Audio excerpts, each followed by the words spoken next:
അനന്തമായി നീണ്ടുകിടക്കുന്ന അന്റാർട്ടിക്കയിലെ വെളുത്ത മഞ്ഞുപാളികൾക്കിടയിൽ നിന്ന് ഒരു നിശബ്ദ ദൃശ്യം ഇന്ന് ലോകമെങ്ങും ചർച്ച ചെയ്യപ്പെടുകയാണ്. ആയിരക്കണക്കിന് പെൻഗ്വിനുകൾ അതിജീവനത്തിന്റെ ഭാഗമായി ഭക്ഷണത്തിനായി കടലിലേക്ക് കുതിക്കുമ്പോൾ കൂട്ടത്തിൽ നിന്നൊരാൾ മാത്രം വിപരീത ദിശയിലേക്ക് ലക്ഷ്യസ്ഥാനമില്ലാത്ത തന്റെ കൂട്ടരാരുമില്ലാത്ത ഏകദേശം 70 കിലോമീറ്റർ അകലെയുള്ള മലനിരകളിലേക്ക് ഏകാന്തനായി നടന്നു നീങ്ങുന്നു. വിഖ്യാത സംവിധായകൻ വെർണർ ഹെർസോഗ് തന്റെ 2007 encounters at the end of the world എന്ന ഡോക്യുമെന്ററിയിൽ പകർത്തിയ ഈ ദൃശ്യം ഇന്ന് കേവലം ഒരു പ്രകൃതി ദൃശ്യത്തിനപ്പുറം വലിയൊരു ദാർശനിക വിപ്ലവമായി മാറിയിരിക്കുകയാണ്.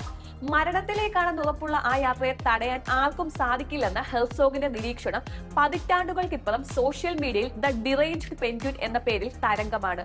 15 വർഷം മുൻപ് യൂട്യൂബിൽ അപ്ലോഡ് ചെയ്യപ്പെട്ട 8 മില്യണിലധികം കാഴ്ചക്കാരുള്ള ഈ വീഡിയോ ഇന്ന് മനുഷ്യന്റെ അസ്തിത്വത്തെയും ഏകാന്തതയും കുറിച്ചുള്ള ആഴമേറിയ ഓർമ്മപ്പെടുത്തലായി മാറുകയാണെന്ന് തന്നെ പറയാം.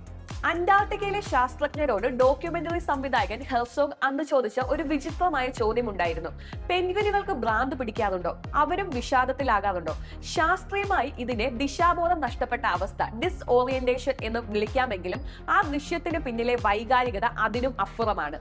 ഹെർസോഗിന്റെ വാക്കുകളിൽ പറഞ്ഞാൽ, he's not searching for food, he's not looking for a mate, he's just going. ഭക്ഷണമോ ഇണയോ തേടിയല്ല, ബട്ട് വൈ, പിന്നെ എന്തിന് എന്നതൊരു ചോദ്യമാണ്.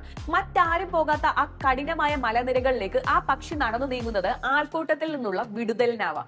സുരക്ഷിതമായ കൂട്ടത്തെക്കാൾ സ്വന്തം സ്വത്വത്തിനെ അല്ലെങ്കിൽ ഏകാന്തതയെ പ്രണയിച്ച ഒരു വിപ്ലവകാരിയായി ആ പെൻഗ്വിൻ 15 വർഷങ്ങൾക്കിപ്പുറം അടയാളപ്പെടുത്തപ്പെടുന്നു. വെർണർ ഹെർസോഗിന്റെ ഡോക്യുമെന്ററിയിലെ ആ ഏകാന്ത പെൻഗ്വിൻ ഇന്ന് സോഷ്യൽ മീഡിയയിൽ ഒരു ദാർശനിക തരംഗമാകുന്നത് കേവലം യാദൃശികമല്ല, മറിച്ച് അത് ആധുനിക മനുഷ്യൻ അനുഭവിക്കുന്ന അസ്തിത്വപരമായ ഏകാന്തതയുടെ ഏറ്റവും മികച്ച ദൃശ്യാവിഷ്കാരമാണ്. ലോകം മുഴുവൻ ഒരേ ലക്ഷ്യത്തിലേക്കും ഒരേ മത്സരത്തിലേക്കും കണ്ണുമടച്ചു പായുമ്പോൾ ഞാൻ എന്തിന് ഇതിന്റെ ഭാഗമാകണമെന്ന് ചോദിച്ച് വഴിമാറി നടക്കാൻ ധൈര്യം കാണിക്കുന്ന ജെൻസി ചിന്താഗതിയുടെ പ്രതീകമായി ആ പക്ഷി മാറിയിരിക്കുന്നു. എല്ലാവരും അതിജീവനത്തിനായി തിരമാലകൾക്കിടയിലേക്ക് കുതിക്കുമ്പോൾ തികച്ചും വിപരീത ദിശയിൽ ശൂന്യമായ മലനിരകളിലേക്ക് നടന്നു നീങ്ങുന്ന ആ പെൻഗ്വിൻ വ്യവസ്ഥിതികളോടുള്ള നിശബ്ദമായ കലഹമാണ്. വ്യക്തിത്വം അടയാളപ്പെടുത്താനും അർത്ഥശൂന്യമായ ആൾക്കൂട്ടങ്ങളിൽ നിന്നും വിട്ടുനിൽക്കാനും ആഗ്രഹിക്കുന്ന ഏതൊരാൾക്കും ആ പെൻഗ്വിൻ സ്വന്തം പ്രതിരൂപം തന്നെയാണ്. അതുകൊണ്ടാണ് 15 വർഷങ്ങൾക്കിപ്പുറവും ആ ദൃശ്യം ഇപ്പോഴും നവമാധ്യമങ്ങളിൽ ജ്വലിച്ചു നിൽക്കുന്നത്. മത്സരബുദ്ധിയിൽ ശ്വാസം മുട്ടുന്ന ആധുനിക ലോകത്ത് ക്വൈറ്റ് ക്വിറ്റിംഗ്, ബെഡ് റോട്ടിംഗ് തുടങ്ങിയ പ്രവണതകൾ യുവതലമുറകൾക്കിടയിൽ വർദ്ധിച്ചു വരുന്നത് നാം കാണുന്നുണ്ട്.